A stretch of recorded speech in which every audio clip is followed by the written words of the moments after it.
On the night of August 15, 1944, German radar operators along the French Riviera found themselves staring at their screens in disbelief.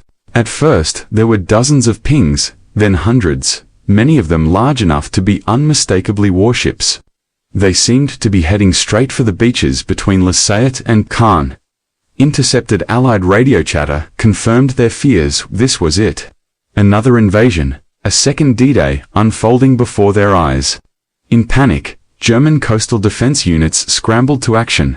Heavy guns and searchlights came alive, and what remained of the Kriegsmarine surged toward the perceived threat. In the darkness, 2 German corvettes managed visual contact, but what they saw did not resemble any ships in their manuals. The shapes were massive, strangely round, like floating oranges, and impossibly they seemed to hover in the air. None of it made sense, but it was enough to convince the Germans that disaster was at hand. Behind this strange illusion was a man no one would have expected. Hollywood actor Douglas Fairbanks Junior, who, until recently, had been one of America's most glittering stars. At just 33, he was earning $100,000 a picture, at a time when the average American family lived comfortably on $25 a week. His face was known from Los Angeles to London, from Hong Kong to New York. He had acted alongside Greta Garbo, married Joan Crawford, and counted British royalty among his friends and drinking companions. His father had been the original swashbuckling hero of the Silent Age. Zorro and Robin Hood on the silver screen, adored by millions. Fairbanks Jr. had followed that path with his own dashing performances in adventure films like The Prisoner of Zenda and Gunga Din, fencing, leaping, and smiling his way into the public's heart. By all rights, he could have stayed in Hollywood during the war, selling bonds, entertaining soldiers, and posing for photographs far away from danger. Instead, in October 1941, he walked into a Navy recruiting office, determined to serve. The Navy at first did not take him seriously. He lacked the university degree required for a commission, and many in uniform sneered at the idea of a movie star playing sailor. But strings were pulled, a correspondence course was arranged, and soon he found himself in uniform as Lieutenant Junior Grade Fairbanks. Within weeks, he was at the White House, drinking brandy with Franklin Roosevelt, who joked about making him a captain of the head, the Navy term for a toilet. To the president it was amusing, but to many officers it was not. One lieutenant commander snapped at him that the fastest way to be a seagoing officer was to stop parading around Washington and actually go to sea. Stung, but determined, Fairbanks pressed forward. Though he had grown up around yachts and boats, his true seamanship was limited to parties off Catalina Island. He would have to learn for real, and fast. By March 1942, he was at sea aboard USS Augusta, serving as flag lieutenant to Rear Admiral Robert Ike Giffen. The admiral, seeing through the celebrity sheen, recognized Fairbanks' ambition and began assigning him to increasingly dangerous missions. He rowed aboard USS Wasp as she ferried desperately needed Spitfires to Malta through submarine-infested waters. He sailed with the heavy cruiser Wichita to protect convoy PQ-17 bound for Russia, where he witnessed the horror of German aircraft tearing the convoy apart in the Barents Sea.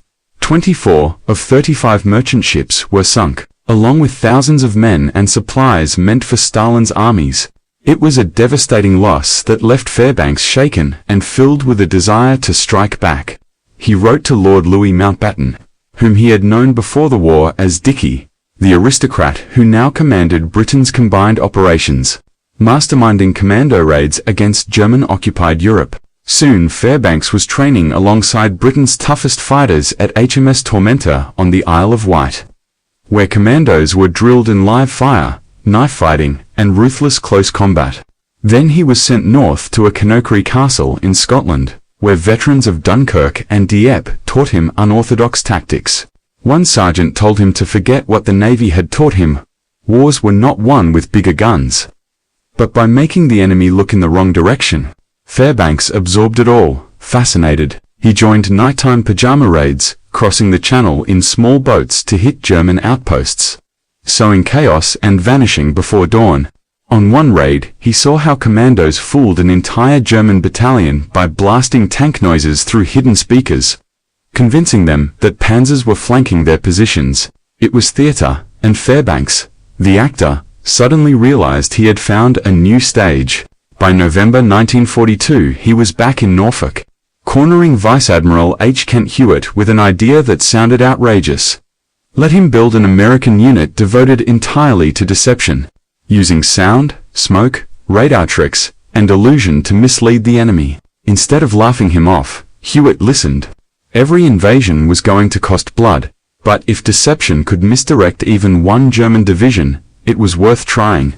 Soon Fairbanks was in Washington pitching the plan to Admiral Ernest J. King himself. King was known for chewing up young officers, but Fairbanks delivered his pitch with the confidence of a practiced performer. To his astonishment, King approved it.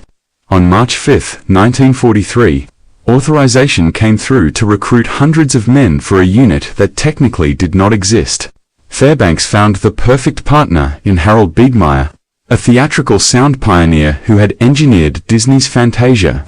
Meyer had made ghosts stalk across Broadway stages with sound. Now, his job would be to terrify Germans with the roar of phantom invasions. Recruitment ads for the unit were deliberately vague, asking for volunteers who could handle small boats, fix radios, and endure hazardous secret duty. In May 1943, Beach Jumper Unit 1 was born at Camp Bradford, Virginia.